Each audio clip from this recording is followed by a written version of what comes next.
वाणी चल रही थी।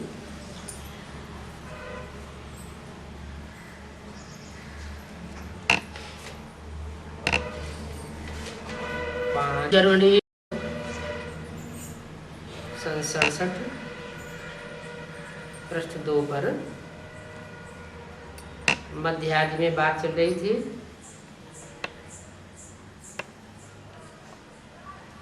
अभी तुम किसी के भी मंदिर में जाओ तो तुम हर एक का ऑक्यूपेशन जानते हो। बच्चों को कोई भी मंदिर ठिकाने आदि में जाने की मनाही नहीं है, भले जाओ, क्योंकि तुम तो हर एक का ऑक्यूपेशन जानते हो। आगे तो मंदिरों में इडियट बन करके जाते थे, अभी तो तुम सेंसिबल बन करके जाते हो। तुम कहेंगे हम इनके 84 जन्मों को जानते हैं। भारतवासियों को तो कृष्ण के जन्म का भी पता नहीं है।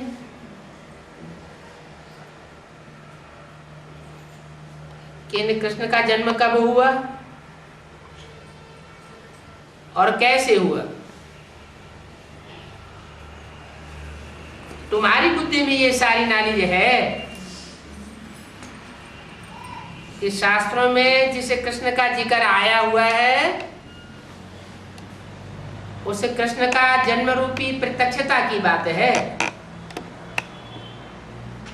सत्युग में जो कृष्ण पैदा होता है उसकी शास्त्रों में कोई हिस्ट्री नहीं है,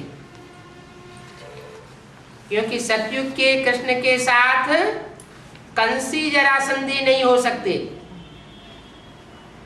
वो कहाँ की बात है? ये संगम युग की बातें हैं कि कृष्ण की सोल दादा लेखराज ब्रह्मा जब शरीर छोड़ देते हैं तो शरीर छोड़ने के बाद कोई ब्राह्मण बच्चे में प्रवेश करते हैं। प्रवेश करते हैं तो मस्तक में चंद्रमा के रूप में शोभायमान होते हैं। अधूरा चंद्रमा दिखाया जाता है, माना वो आत्मा संपूर्ण रूप नहीं धारण कर सकी अभी तक, लेकिन मस्तक पर विराजमान है। क्यों? क्योंकि सृष्टि का पहला पत्ता है, श्रेष्ठ बच्चा है। जो भी 500 करोड़ बच्चे हैं उन बच्चों में सावते श्रेष्ठ 16 कला संपूर्ण सर्वगुण संपन्न संपूर्ण हिंसक मर्यादा पुरुषोत्तम 100%। जैसे कोई अच्छा बच्चा होता है तो माँ बाप प्यार में आकर के उसको सर पर चढ़ाई लेते हैं, ऐसे ही जो जगतम पितरम गाया हुआ है, जगतम पितरम वंदे पार्वती परमेश्वर, इस जगत के माता पिता पार्वती परमेश्वर गाए हुए हैं। तो जो सारे जगत के माता पिता है वो सृष्टि में जो 500-700 करोड़ पत्ते हैं उन सब के माता पिता है, पहले पत्ते के भी माता पिता है। पहले पत्ते को वो जन्म देने वाले हैं, नहीं तो सृष्टि का पहला पत्ता किससे जन्म लेता है? जरूर कहेंगे बीज से जन्म लेता है। तो झाड़ का बीज अलग होता है और पहला पत्ता अलग होता है। झाड़ का बीज जो कृष्ण को जन्म देने वाला है, बीज को बाप कहा जाता है। वो विद्वान आचार्यों ने जो लिखा है, गीता लिखी हुई है, उसमें भी बोला है अहम बीज प्रदपिता, मैं बीज बोने वाला पिता हूं। ज्ञान का बीज भी वो बोता है और बच्चे के जन्म से पहले जो बीजारोपण की प्रक्रिया होती है वो श्रेष्ठ इंद्रियों के द्वारा भी वही करता है, क्योंकि सतयुग में श्रेष्ठाचारी संतान पैदा होती है, श्रेष्ठ इंद्रियों से पैदाइश होती है। भ्रष्ट इंद्रियों से वहां पैदाइश, भ्रष्टाचार की पैदाइश नहीं होती। भ्रष्टाचार की पैदाइश तब होती है जब भ्रष्ट धर्म इस सृष्टि पर आना शुरू हो जाते हैं। श्रेष्ठ धर्म है देवता धर्म, और देवता धर्म का फाउंडेशन लगाने के लिए परमपिता परमात्मा शिव को आना पड़ता है। शिव ज्योति बिंदु का नाम है। वो ज्योति बिंदु इस सृष्टि पर आकर जब तक साकार न हो तब तक ज्ञान का बीज कैसे बोएगा? तो यज्ञ के आदि में ही वो सुप्रीम सोल बाप जब सृष्टि पर आया तो उसने ज्ञान का बीजारोपण किया। किसमें किया? जैसे शास्त्रों में भी बताया है, मैं जो ज्ञान देता हूं वो सूर्य को ज्ञान देता हूं। इस सृष्टि का पहला वंश है सूर्य वंश। तो जिसको ज्ञान देते हैं उसमें उस निराकार को पहले पहले प्रवेश करना पड़े। इसका प्रूफ ये है कि यज्ञ के आदि में जब ब्रह्मा बाबा को साक्षात्कार हुए सिंध हैदराबाद में, तो उन साक्षात्कारों को वो समझ नहीं सके। अपने गुरु से पूछा, लौकिक गुरु से, उसने अनभिज्ञता जाहिर की।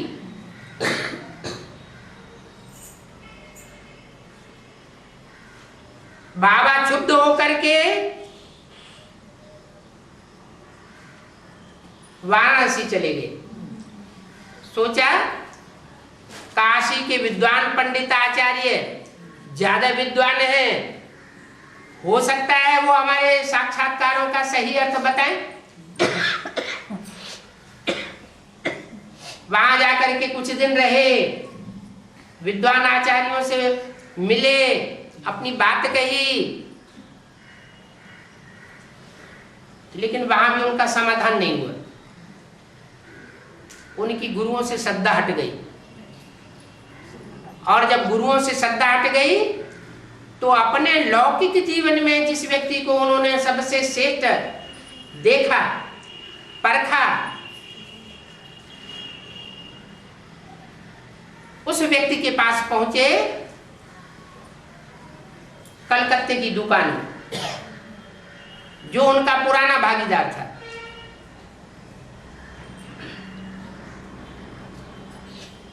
उस पुराने भागीदार के पास पहुंच करके वो सीधे उन्होंने अपने साक्षात्कारों का रहस्य नहीं बताया, क्योंकि वो उनका गहरा संबंधी था और बड़ी बहन का पति था। उनकी हिम्मत नहीं हुई,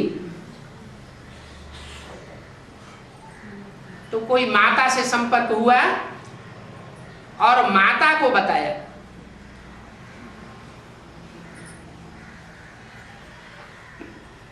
वो माता उनकी बहन भी हो सकती है, क्योंकि मुरलियों में जिक्र आया है, ऐसी ऐसी बच्चियां थीं जो मम्मा बाबा को डायरेक्शन देती थी, ड्रिल कराती थी, टीचर बन करके बैठती थी। हम समझते थे ये तो बहुत अच्छा नंबर माला में आ गई।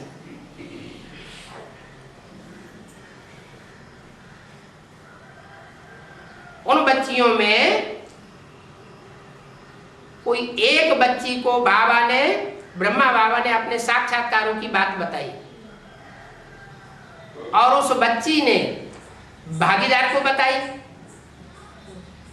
जिस समय भागीदार को बताई उस समय कोई तीसरी माता और भी मौजूद थी, 2 माताएं और एक भाई वो भागीदार। इस तरह 3 आत्माएं जो है वो पहले उन साक्षात्कारों के रहस्य को समझ पाती हैं। ब्रह्मा बाबा उस समय मौजूद नहीं होते, इसलिए मुरली में बोला है, मैं जब आता हूं तो अकेला नहीं आता हूं, 3 मूर्तियों के साथ आता हूं। इसलिए तुम बच्चों को कहना चाहिए त्रिमूर्ति शिव जयंती, एक मूर्ति शिव जयंती नहीं, त्रिमूर्ति शिव जयंती। मूर्ति माना साकार मूर्त, और अमूर्त माना आकार या निराकारी, जिसकी मूर्ति न हो। तो जब उस माता ने ब्रह्मा बाबा के साक्षात्कारों का रहस्य सुनाया भागीदार को, उसी समय वो सुप्रीम सोल बाप उस माता में भी प्रवेश करता है। सुनने सुनाने का, भक्ति मार्ग का फाउंडेशन डालने के लिए निमित्त बनाता है, वो माता निमित्त बनती है। जिस माता के लिए बोला हुआ है कि मैं माता गुरु के द्वारा स्वर्ग का गेट खोलता हूं, पुरुषों के द्वारा नहीं। वही आदि वाली माता, कारण या कारण आदि में शरीर छोड़ जाने के बाद जब ब्रह्मा बाबा अपना शरीर छोड़ देते हैं तो उस माता में प्रवेश करते हैं। पुरुष रूप में ब्रह्मा की पूजा नहीं होती, दाढ़ी मूछ वाले ब्रह्मा की पूजा नहीं होती, मंदिर नहीं बनते, मूर्तियां नहीं बनती। लेकिन वही ब्रह्मा की सोल जब कोई माता में प्रवेश करती है और स्वर्ग के गेट खोलने का निमित्त बनती है, तो सारे संसार में, खास भारतवासियों में जगदम्बा के रूप में उसका गायन और पूजन होता है। जगत अम्बा, सारे जगत की मां। और ब्रह्मा का अर्थ क्या हुआ? ब्रह्म माने बड़ी और मां माने सारे जगत की मां। वो ब्रह्मा है पुरुष रूप और जगदम्बा है स्त्री रूप। आदि में जगदम्बा के साथ जगत पिता भी था, जिसको भागीदार कहा गया। हमारी भारतीय परंपरा में 2 ही आत्माएं जो है वो षष्ठी रूपी गाड़ी के 2 पहिए माने जाते हैं, राम और कृष्ण। ये हीरो हीरोइन के पार्टधारी हैं। सारे षष्ठी रूपी रंगमंच पर इनका विशेष पार्ट है। ये माता पिता है। माता के रूप में भगवान पहले प्रत्यक्ष होता है बच्चों के सामने। तो यज्ञ के आदि में भी वो माता थी जो यज्ञ की संभाल करती थी, जिसके लिए मुरली में आया है कि मम्मा बाबा को भी वो बच्चे ड्रिल सिखाते थे। माना जो ओम राधे मम्मा बाद में यज्ञ में आई, वो भी ड्रिल सीखती थी योग की, और ब्रह्मा बाबा भी सीखते थे। दोनों ही उन आत्माओं से विशेष प्रभावित थे। वो यज्ञ की आत्माएं आदि में कारण या कारण शरीर छोड़ गई। क्यों शरीर छोड़ दी, उसका भी कारण मुरली में ही बताया। उस समय पूरा पूरा ज्ञान नहीं था, इसलिए शरीर छोड़ दिया। यज्ञ छोड़ दिया पहले और बाद में शरीर छोड़ दिया। और कौन से बच्चों ने शरीर छोड़ दिया और कौन से बच्चे यज्ञ में बने रहे?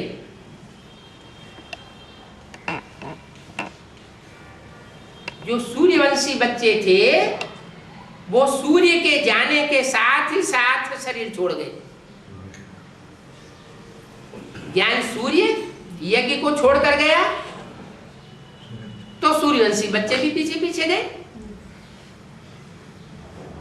मुरली में बोला है राम फेल हो गया। क्या? राम फेल हो गया। तो राम जो फेल हो गया, विचार करने की बात है कि वो फाइनल एग्जाम में फेल हो गया या शुरुआत के जो छोटे छोटे एग्जाम्स होते हैं उसमें फेल हो गया। जो मंथली एग्जाम होते हैं, त्रैमासिक एग्जाम होते हैं, उसमें कह सकते हैं फेल हो गया। अभी फाइनल परीक्षा तो किसी की हुई नहीं है। फाइनल परीक्षा का अभी किसी का रिजल्ट निकला नहीं। दूसरी बात, चलो राम फेल हो गया, लेकिन सतयुग की कोई भी आत्मा ऐसी है जो त्रेता में आकर के चंद्रवंशी न बनती हो? कि सभी आत्माएं नीचे उतर कर चंद्रवंशी बनती हैं? कोई आत्मा ऐसी है जो नीचे उतर कर चंद्रवंशी न बनती हो? कोई नहीं। माना माया किसी को छोड़ती नहीं है, आगे या पीछे माया सबको धराशायी करती है। क्योंकि एक शिव बाबा है सर्वशक्तिवान और माया भी है सर्वशक्तिवान। दोनों की एक दूसरे से टक्कर है। बाप सर्वशक्तिवान, वो विद्यु बन करके संसार में सर्वशक्तिवान नहीं बनता है, जरूर कोई साकार में प्रवेश करके सर्वशक्तिवान बनता है। जो काम दुनिया के कोई भी धर्म पिताएं महात्माएं बड़े से बड़े गुरु नहीं कर सके, वो काम सुप्रीम सोल बाप उस साकार में प्रवेश करके संपन्न करता है। कौन सा काम? एक तो नरक को स्वर्ग बनाने का काम, और दूसरा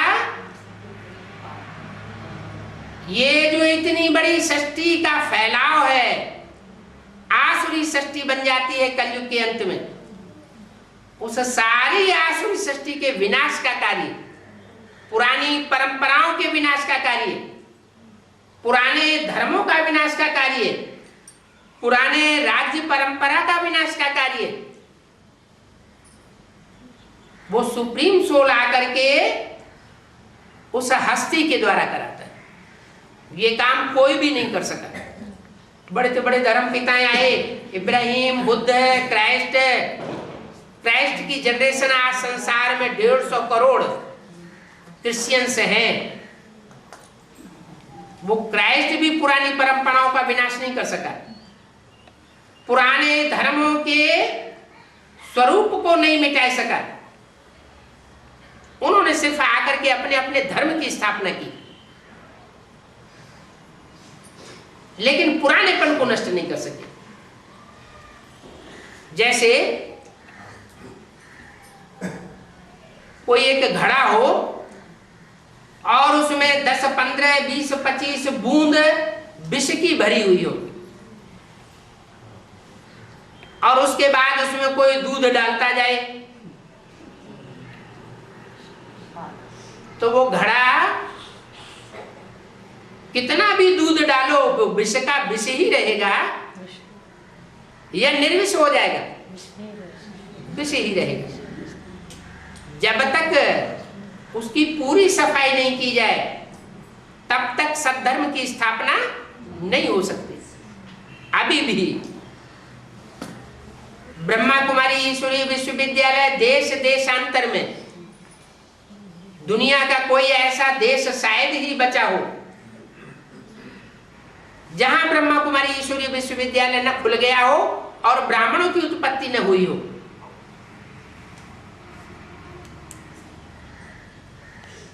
लेकिन सब ब्राह्मणों को 500-700 करोड़ आसुरी सृष्टि का संग का रंग लग रहा है। वो संग का रंग जब तक लग रहा है तब तक स्वर्ग की दुनिया प्रत्यक्ष नहीं हो सकती। कब प्रत्यक्ष होगी? जब ये आसुरी सृष्टि का विनाश होगा तो मुट्ठी भर जो देवी देवताएं हैं उन देवताओं की संसार में प्रत्यक्षता होगी। टेढ़ जान शंका सब काहू। विद्वानों ने भी कहा हुआ है, वक्र चंद्रमा ग्रसैन राहु। जो टेढ़ा होता है उससे सब डरते हैं। इसलिए शिव बाबा भी मुरली में कहते हैं कि मैं कोई देवता बन करके नहीं आता हूं। क्या? न मैं देवता बनता हूं और न मैं मनुष्य बनता हूं। मनुष्य तन में आता हूं लेकिन देवता बन करके नहीं आता हूं। मेरा जो टाइटल है, जो मेरे गुण हैं, उनमें देवताओं के गुण नहीं गाए जा सकते। देवताओं के गुण है 16 कला संपूर्ण, सर्वगुण संपन्न, 16 सर्वगुण संपन्न, संपूर्ण हिंसक, मर्यादा पुरुषोत्तम। लेकिन मैं ये गुण धारण करके नहीं आता हूं। मैं अगर सर्वगुण संपन्न बन करके आ जाऊं तो ये जो अवगुण संपन्न असुर हैं इनसे टक्कर कौन लेगा? मैं अगर 16 कला संपूर्ण बन करके आ जाऊं, संपूर्ण देवता बन करके आ जाऊं तो इस आसुरी सृष्टि का खलासा नहीं हो सकता। मैं संपूर्ण अहिंसक बन करके आ जाऊं तो आसुरी सृष्टि का विनाश होगा ही नहीं। इसलिए मैं ऐसे में प्रवेश करके आता हूं जो असुरों का भी बाप है और देवताओं का भी बाप है। देवताओं में बड़ा है इसलिए उसका नाम है महादेव, और असुरों का भी बड़ा है इसलिए उसको कहा जाता है महाकाल। कालों का काल महाकाल। ऐसा श्याम और ऐसा सुंदर, ऐसा श्याम माना विकराल रूपधारी और ऐसा सुंदर माना सौम्य रूपधारी दुनिया का और कोई धर्म पिता नहीं होता। नाम शास्त्रों में क्या दे दिया है? श्याम सुंदर। अब श्याम सुंदर एक व्यक्ति का नाम होता है या दो व्यक्तियों का नाम होता है? एक व्यक्ति का नाम है श्याम सुंदर। ऐसे थोड़ा ही कहेंगे कि संगम युग में ब्रह्मा के रूप में सुंदर है या श्याम है और सतयुग में जब जन्म लेगा तो सुंदर हो जाएगा। फिर तो पर्सनालिटी ही बदल जाएगी। जिस श्याम सुंदर का गायन है वो संगम युग का गायन है। शास्त्रों में जितने भी नाम हैं वो सारे ही नाम संगम युग के हैं। सतयुग त्रेता की कोई हिस्ट्री शास्त्रों में है ही नहीं, किसी को पता ही नहीं। ये तो शिव बाप आकर के बताते हैं कि सतयुग त्रेता में क्या होता है, किसी को पता नहीं। तो बाप अभी बताए देते हैं कि श्याम सुंदर जो गायन है वो अभी संसार में प्रत्यक्ष होने वाला है। वो ऐसा रूप सुंदर संसार में प्रत्यक्ष होगा जिसकी दुनिया में शास्त्रों में कोई ग्लानि नहीं है। 33 करोड़ सब देवताओं की ग्लानि है, एक ही देवता ऐसा है जिसकी कोई ग्लानि नहीं। कौन सा देवता? नारायण। तो तो जरूर सबसे सुंदर होगा। उससे ज्यादा सुंदर स्वरूप वाला और कौन हो सकता है? फिर जो देवात्माएं हैं उनके लिए वो सुंदर है, और जो दैत्य आत्माएं हैं उनके लिए वो विकराल रूप धारण करने वाला भी है।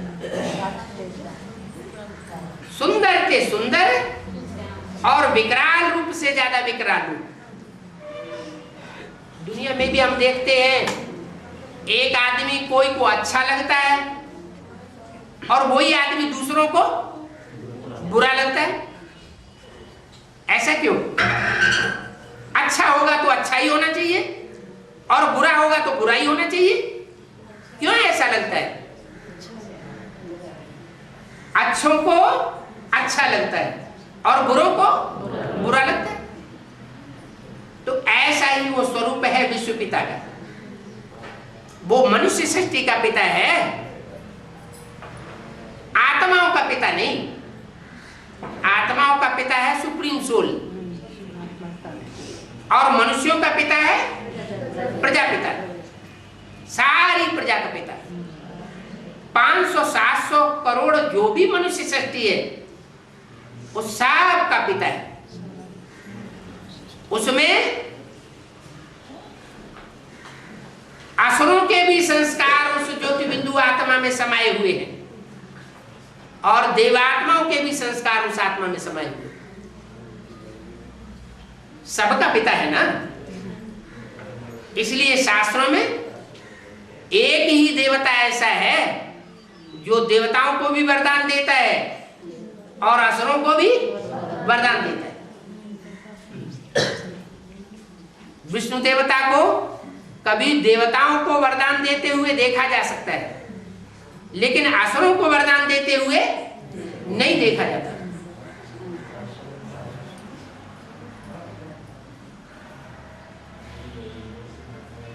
तो वो महादेव कहा जाता है, बड़े से बड़ा देवता कहा जाता है। जगत पिता है ना, और जगत पिता है तो जगत पिता के साथ जगदम्बा भी होनी चाहिए। जगदम्बा माने सारे जगत की अम्बा, देवताओं की भी अम्बा और राक्षसों की भी अम्बा। राक्षसों का दमन करने के लिए वो ऐसा राक्षसी रूप धारण करती है कि उसको कोई असुर पराजित नहीं कर सकता। इसलिए मुरली में बोला है जगदम्बा ही महाकाली बनती है।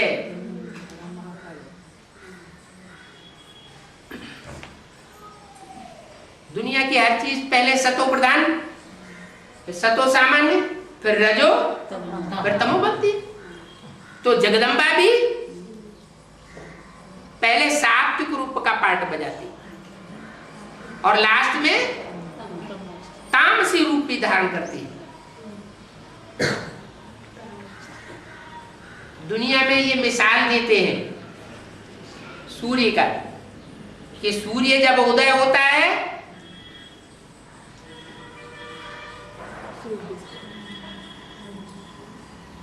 तो रात जो काली काली रात है वो भागती है,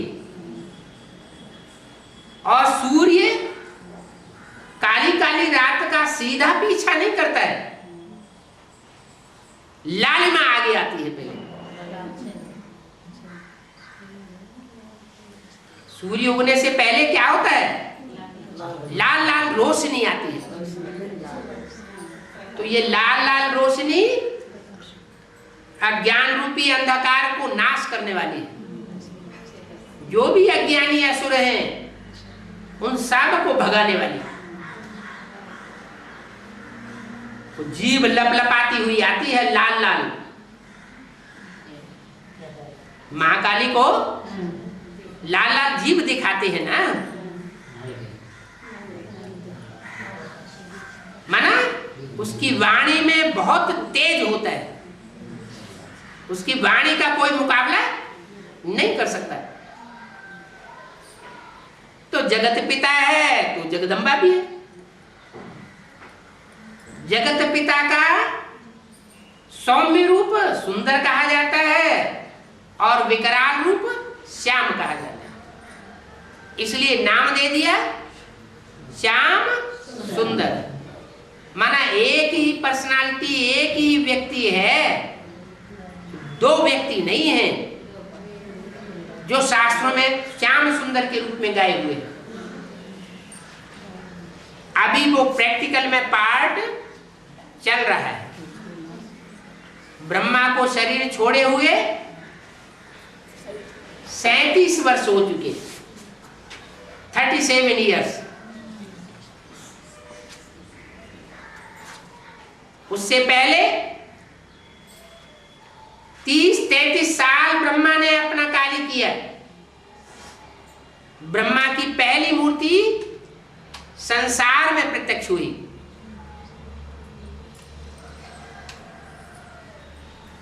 वो शिव की पहली मूर्ति संसार में प्रत्यक्ष होती है मां के रूप में। छोटे छोटे बच्चे होते हैं, वो पहले किसको पहचानते हैं? मां को पहचानते हैं या बाप को पहचानते हैं? मां को पहचानते हैं। बच्चों के सामने पहले मां आती है, फिर मां जब बड़ी होती, बच्चे जब बड़े होते हैं तो मां उन बच्चों को सिखाती है ये तुम्हारा बाप है। बच्चे अपने आप नहीं पहचान पाते। यही यहां भी है। पहली मूर्ति ब्रह्मा के रूप में प्रत्यक्ष होती है 33 साल में। दूसरी मूर्ति भी प्रत्यक्ष होने के लिए टाइम लेती है 33 साल, और तीसरी मूर्ति को प्रत्यक्ष होने के लिए भी 30-33 साल चाहिए। ब्रह्मा की मूर्ति, विष्णु की मूर्ति और शंकर की मूर्ति, तीनों मूर्तियों का टाइम नुदा हुआ है 30 और 33 साल। टोटल कितने हुए? 33 इयर्स, 33 इयर्स और 33 इयर्स, 99 और एक रुंग का 100 साल संगम युग के गाए हुए। ये 100 साल में अभी कितने साल पूरे हो गए हैं? 100 साल में अभी कितने साल पूरे हुए? 68-69 साल, 70 साल होने जा रहे हैं। क्या इतनी बड़ी दुनिया में त्रिमूर्ति शिव की प्रत्यक्षता हुई?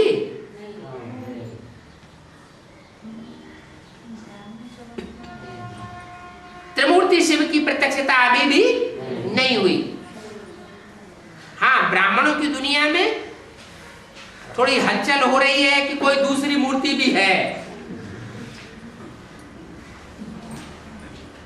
दीदी दादी दादाओं से लेकर के जो भी छोटे बड़े जिज्ञासु हैं, उनमें सुगबुगाहट हो रही है कि जरूर कोई दूसरी मूर्ति है, और दूसरी मूर्ति प्रत्यक्ष होगी तो तीसरी मूर्ति भी होगी। क्योंकि पहली मूर्ति और पहली मूर्ति के जो भी फॉलोअर्स हैं, वो सब एडवांस पार्टी के इंस्पिरेटिंग ग्रुप का पार्ट बजाने वाली आत्मा है। इंस्पिरेटिंग ग्रुप अर्थात उमंग उत्साह पैदा करने वाली आत्मा है।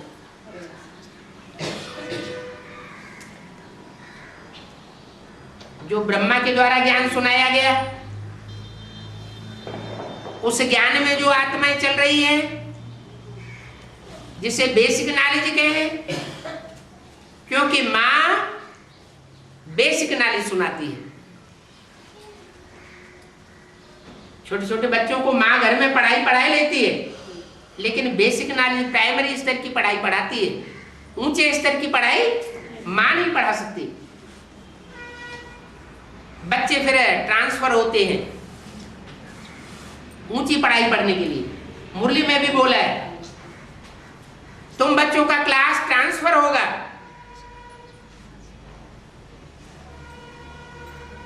इशारा भी दे दिया, आत्मा रूपी सुई की सारी कट उतरने पर तुम बच्चे बाप से डायरेक्ट सीखोगे।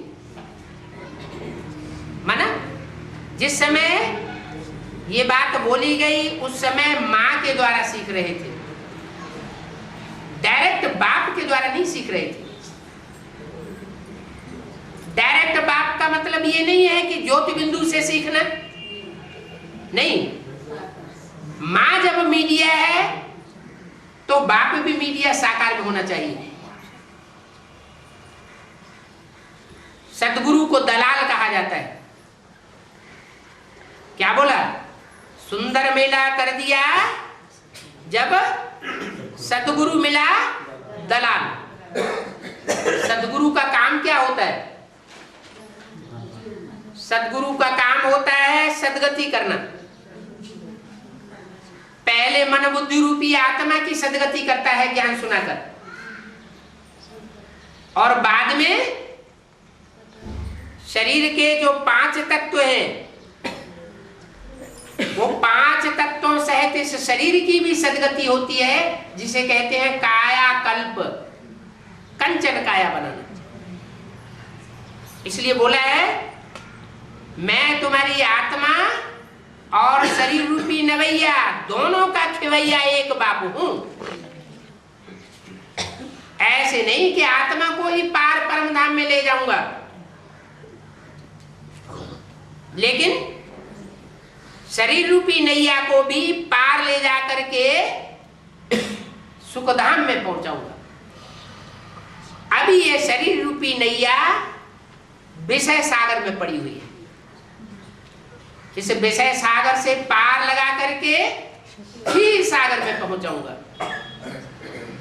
ये काम पूरा किए बगैर मैं वापस नहीं जाता हूं।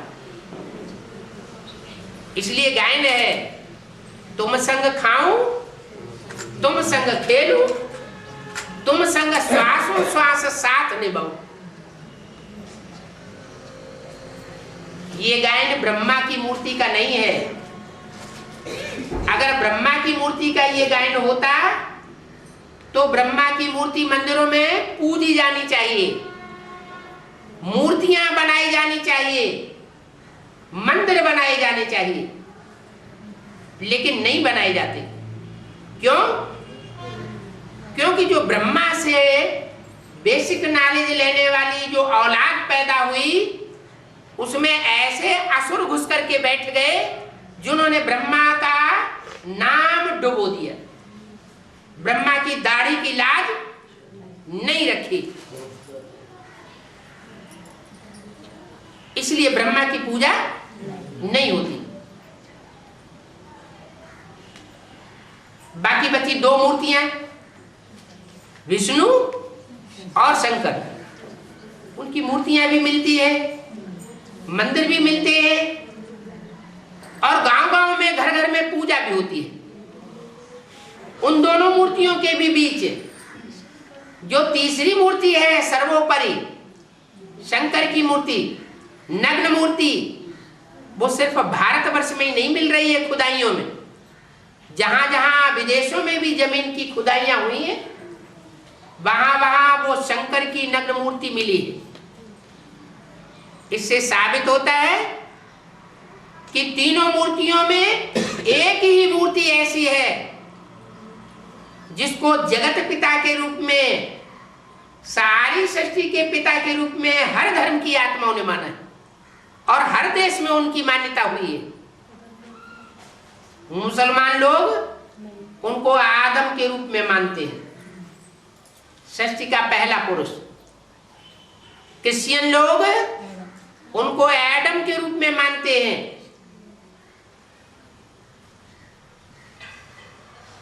लेकिन मुसलमान लोग खास ये भी बोलते हैं कि आदम को खुदा मत कहो, आदम खुदा नहीं है। आदम को खुदा मत कहो, आदम खुदा नहीं, लेकिन खुदा के नूर से आदम जुदा नहीं। माना आदम माना प्रजापिता, प्रजापिता मनुष्य है, भगवान नहीं है। मनुष्य सदा काल के लिए भगवान नहीं हो सकता। मनुष्य को मन होता है, भगवान मन के बंधन में बंधा हुआ नहीं है, वो मन को कंट्रोल करने वाला होता है। प्रजापिता में भी प्रवेश करता है तो मन को कंट्रोल करना सिखाता है। मन जिसने कंट्रोल कर लिया वो अपनी सारी इंद्रियों को कंट्रोल कर सकता है। मन के जीते जीत और मन के हारे हार। जिसने मन को जीत लिया उसने पांचों विकारों को जीत लिया, माना माया को जीत लिया। इसलिए कहते हैं माया ते हारे हार, माया ते जीते जीत। माया पांच विकारों को कहा जाता है। ये पांचों विकार हर प्राणी में मौजूद होते हैं, किसी में कम किसी में ज्यादा। मनुष्य में पांचों विकार सबसे जास्ती होते हैं।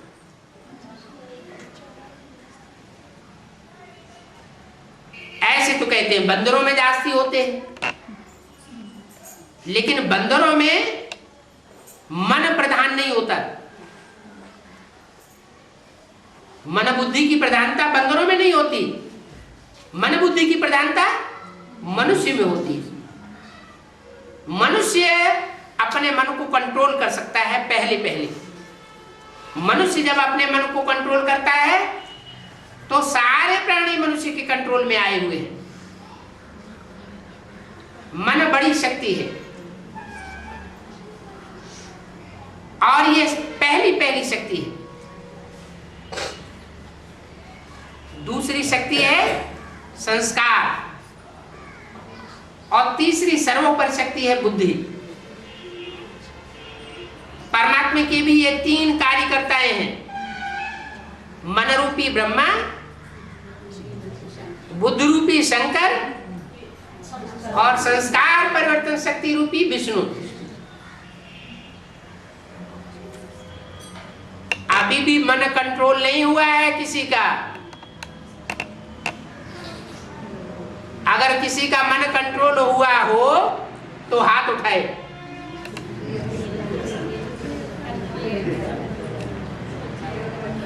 इसका मतलब कि मन रूपी ब्रह्मा रूपी घोड़ा अभी भी मनमानी कुलाच मार रहा है। वो मन रूपी ब्रह्मा जब संपूर्ण बनेगा तो कृष्ण जैसा बच्चा बनकर के पैदा होगा। सर्वगुण संपन्न 16 कला संपूर्ण संपूर्ण हिंसक मर्यादा पुरुषोत्तम बन जाएगा। अभी अधूरा है तो उस अधूरे स्वरूप को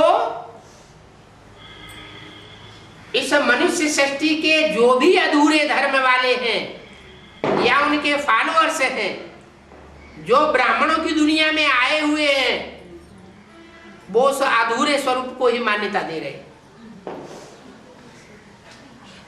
बल बाबा ने मुरली में बोल दिया ब्रह्मा का चित्र नहीं रखना है।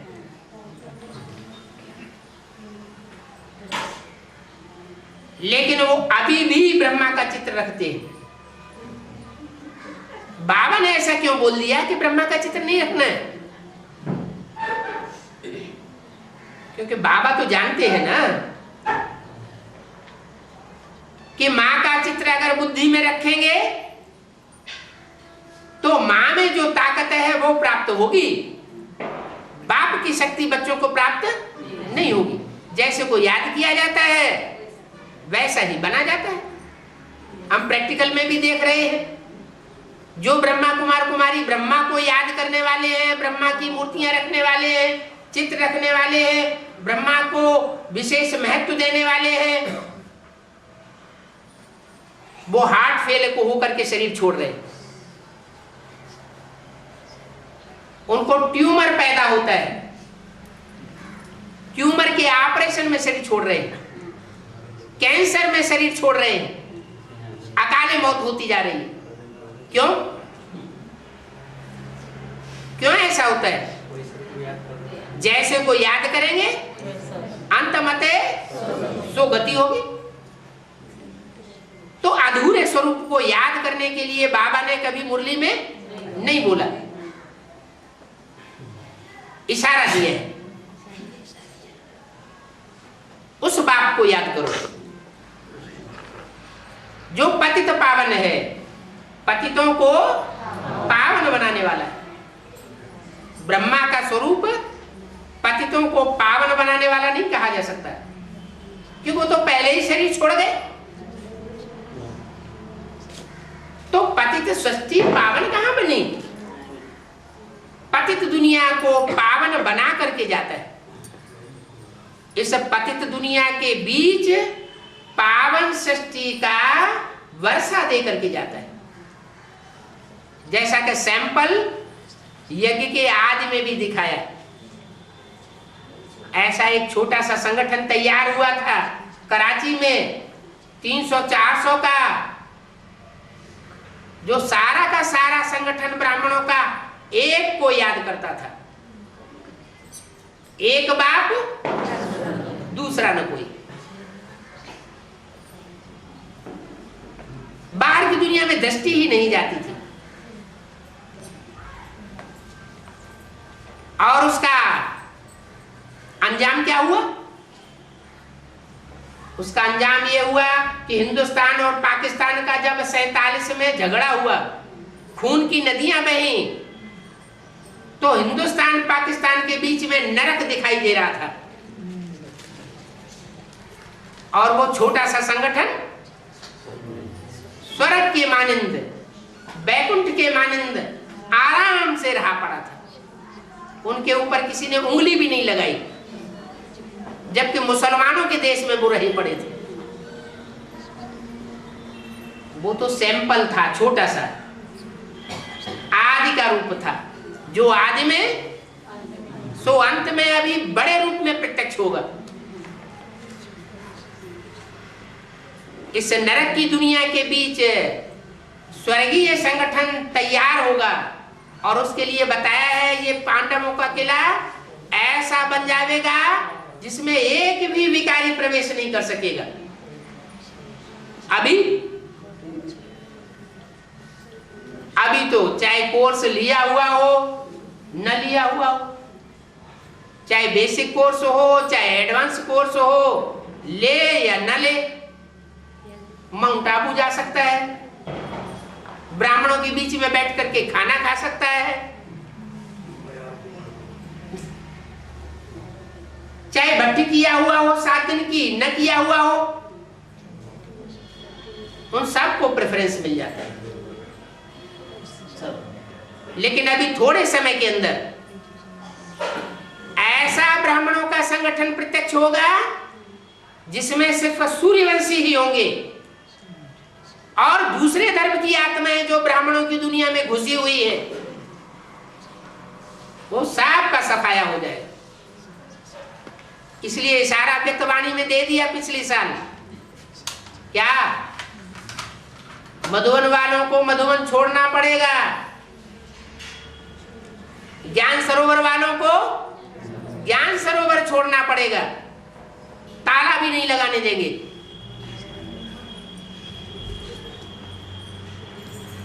इसका मतलब परिवर्तन होने वाला है। अभी टाइम ज्यादा दूर नहीं। जो नया संगठन तैयार होने वाला है उसके लिए भी बता दिया, एक भी पावरफुल संगठन तैयार होने पर एक ग्रुप दूसरे को खींचते हुए अंत में 108 की माला का संगठन एक हो जाएगा। इसका मतलब अभी 108 की माला के जो दाने हैं ब्राह्मणों की दुनिया में, वो सब अलग अलग ग्रुप में बटे हुए हैं। 9 ग्रुप हैं 9 धर्मों के, जो ब्राह्मणों की दुनिया में घुसे पड़े हैं। उन 9 ग्रुप में 12 की आत्माओं का संगठन है। 12 के ग्रुप हैं, 9 गुणे 12 कितने हुए? 108। तो वो 9 ग्रुप एक जैसी श्रेष्ठता वाले होंगे या नंबरवार श्रेष्ठता वाले होंगे?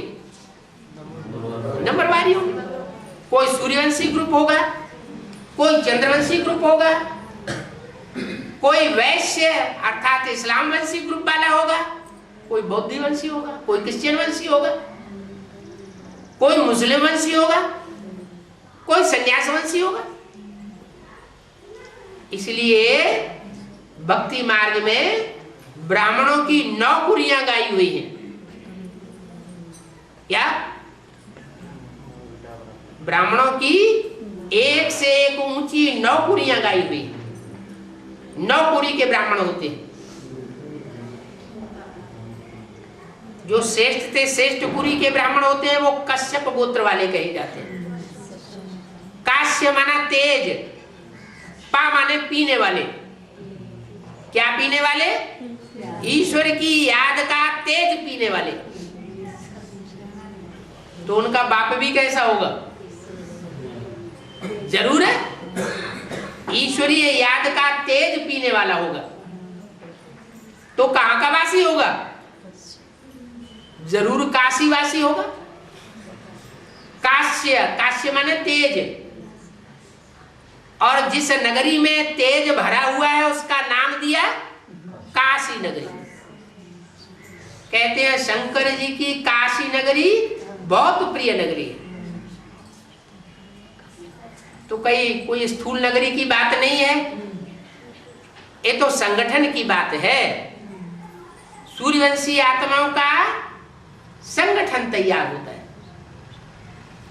इसी साल की अव्यक्त वाणी में इशारा दे दिया है। क्या?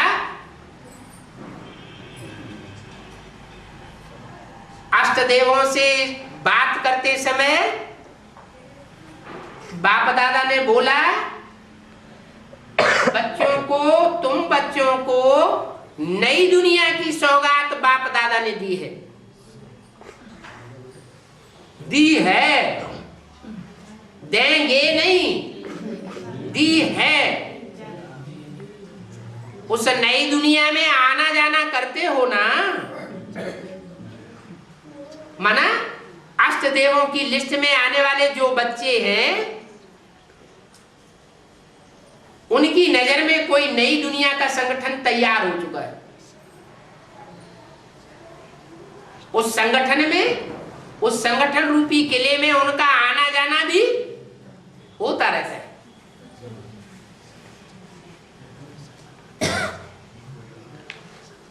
अभी फाउंडेशन पड़ रहा है। ऐसे नहीं कहेंगे कि स्वर्ग की स्थापना हो गई, क्योंकि स्वर्ग की स्थापना तीसरी मूर्ति के प्रत्यक्ष हुए बगैर नहीं हो सकती।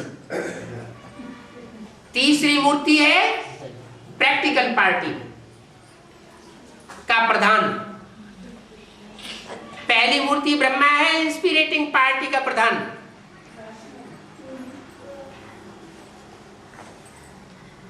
और शंकर की मूर्ति है प्लानिंग पार्टी का प्रधान। एडवांस पार्टी के 3 ग्रुप हैं। क्या? एक तो ब्रह्मा जैसी आत्मा है जो शरीर छोड़ करके सूक्ष्म शरीर धारण किए बैठी है, वो इंस्पिरेटिंग पार्टी के रूप में पार्ट बजा रही है। बेसिक नॉलेज वाले बच्चे हों चाहे एडवांस नॉलेज वाले बच्चे हों, उनमें प्रवेश करके इंस्पिरेट करती है, उमंग उत्साह देती है। और दूसरी वो आत्माएं हैं जो प्लानिंग कर रही है, नई दुनिया की तैयारी कर रही है, खाका खींच रही है, नक्शा बना रही है। कैसे नई दुनिया तैयार होगी, क्या प्लानिंग होगी, किस तरह की आत्माओं का वो संगठन इकट्ठा होगा, वो सारी बातें उनकी बुद्धि में क्लियर हो रही है। प्लानिंग पार्टी, इंस्पिरेटिंग पार्टी और तीसरा ग्रुप अभी आने वाला है, वो है प्रैक्टिकल पार्टी। क्या? मकान बनाने वाला मालिक जो है वो मकान बनाने के लिए आदेश देता है, मकान बनाओ, उमंग उत्साह देता है, पैसे लो,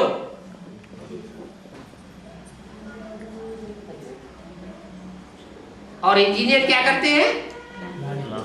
प्लानिंग तैयार करते हैं।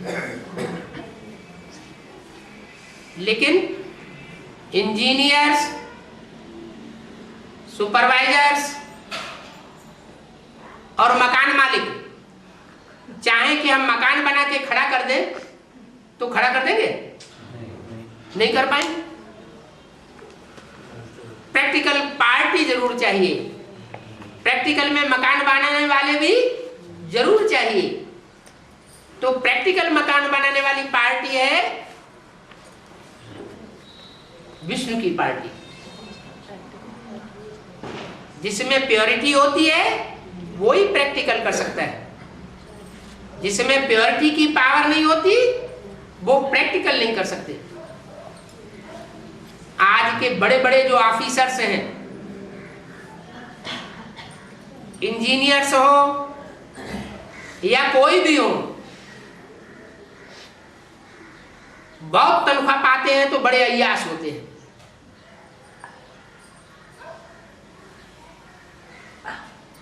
और बहुत भ्रष्टाचारी होते हैं।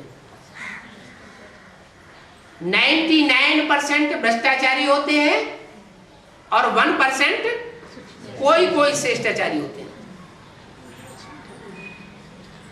इसलिए यह गवर्नमेंट गड्ढे में जा रही है और यथा राजा तथा प्रजा सब गड्ढे में जा रहे हैं।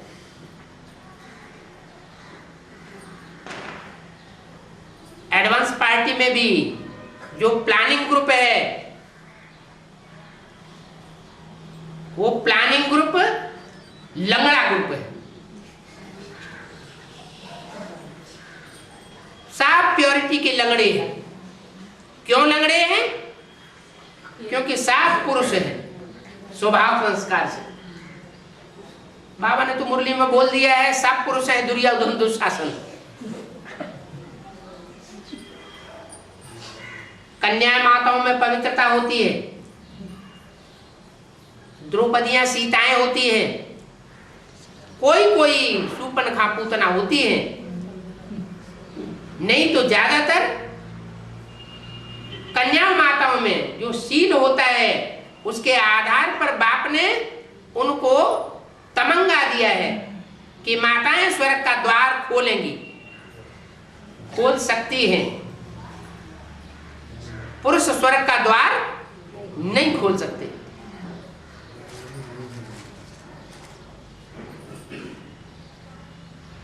तो प्रैक्टिकल पार्टी जरूर चाहिए, लेकिन उनमें कमजोरी क्या है? वो बेसिक नॉलेज के अंदर वो प्रैक्टिकल पार्टी जो चंद्रवंशियों का ग्रुप है, ब्रह्मा जैसी आत्माओं का ग्रुप है, सरस्वती जैसी आत्माओं का ग्रुप है, इस्लाम जंसी जैसी आत्माओं का ग्रुप नहीं है, बौद्धी और क्रिश्चियन जैसी आत्माओं का ग्रुप यज्ञ के अंदर नहीं है। वो श्रेष्ठ आत्माओं का ग्रुप है, प्योरिटी वाला ग्रुप है। ये वो आत्माएं हैं जिन्होंने राजाओं के साथ रह करके सहयोगिनी शक्ति का ऐसा पार्ट बजाया पवित्रता का कि जब विदेशियों ने आक्रमण किया तो उन्होंने जौहर कर लिया पवित्रता की रक्षा के लिए। कोई विदेशी को उंगली भी नहीं लगाने दी। इतनी पवित्रता की शक्ति उन आत्मा में भरी हुई है जन्म जन्मांतर की। ऐसी वो प्रैक्टिकल पार्टी उसके लिए इशारा दे दिया है कि कब निकलेगी, कैसे निकलेगी। मुरली में बोला है जैसे शहद की रानी होती है ना, तो शहद की रानी जब उड़ती है छत्ता छोड़ करके तो उसके पीछे पीछे सारा झाड़ चला जाता है, सारा ही छत्ता पीछे पीछे उड़ जाता है। ये मिसाल दिया कि वो पवित्रता की देवियां, वो रानी मक्खी जब उड़ेगी एक तरफ से तो सारा का सारा मरा उड़ता हुआ चला जाएगा दूसरे ग्रुप में। कितना भी कोई बंधन डाले, जैसे आदि में हुआ था 400-500 कन्या माताओं को 7-7 तालों के अंदर रखा गया था। और जब हिंदुस्तान पाकिस्तान का झगड़ा हुआ तो पता नहीं ताले लगाने वाले कहां भाग खड़े हुए, बंधन डालना भूल गए और वो तालों में बंद की जाने वाली सांप छोटेली हो गई अचानक और बाबा के पास पहुंच गई। जो आज में हुआ सो अंत में भी ऐसे ही हुआ। साहब माताओं के भी बंधन कटने हैं और जो भी जरासिंधियों की जेल में 16,000 कन्याएं फंसी हुई है उनके भी बंधन कटने। नाम क्या दिया है? जरासिंधी। जरा माने पुराने और सिंधी माने सिंधी। बेसिक नॉलेज कि सत्ता अभी किसके हाथ में है? पुराने पुराने सिंधियों के हाथ में है या हिंदुस्तानी माताओं के हाथ में है? पुराने सिंधियों के हाथ में। इन जरा सिंधियों की जेल में जो भी 16,000 कन्याएं शास्त्र प्रसिद्ध है अभी फंसी हुई हैं वो सब छूटेली हो जाएगी। फिर तीनों मूर्तियां प्रत्यक्ष होंगी, त्रिमूर्ति शिव की प्रत्यक्षता हो जाएगी। अभी जो शिव जयंती मनाते हैं वो तो भक्ति मार्ग वालों की देखा दूनी मनाए लेते हैं। किसी को पता ही नहीं है कि असली शिव जयंती कब हुई थी, क्योंकि शिव की प्रवेशता का तो पता ही नहीं चलता, कब प्रवेश करता है कब चला जाता है। तो शिव जयंती मनाना कैसे शुरू कर दी? कैसे कहते हैं 60वीं त्रिमूर्ति शिव जयंती, 68वीं त्रिमूर्ति शिव जयंती? नहीं कहा जा सकता ना, अभी शिव की प्रत्यक्षता हुई नहीं है, अभी प्रत्यक्षता होने वाली है। ओम शांति।